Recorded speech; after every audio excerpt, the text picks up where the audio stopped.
Wednesday morning Vinayagar Chaturthi அன்னைக்கு காலையிலே ஒரு கோவிலுக்கு போய் அங்கே எல்லாம் அபிஷேகம் ஆராதனை எல்லாம் பார்த்துட்டு மார்னிங் பிரேக்ஃபாஸ்ட்டையும் அங்கேயே முடிச்சுட்டு வந்துட்டோம்.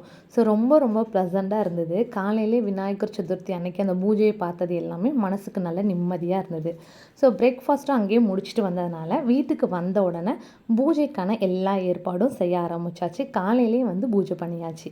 இந்த எலுமிச்சம்பழம் நம்ம வீட்டு மரத்தில் காய்ச்சது. காயாக தான் இருக்கும், ஆனால் இப்போ தான் ஃபஸ்ட் டைம் நல்லா பழுத்து வந்திருந்தது.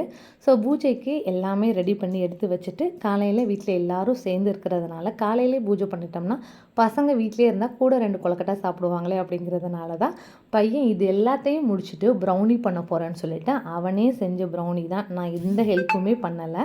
ஸோ அவனே ப்ரௌனிக்கு எல்லாம் செஞ்சு வேலையும் முடிச்சாச்சு.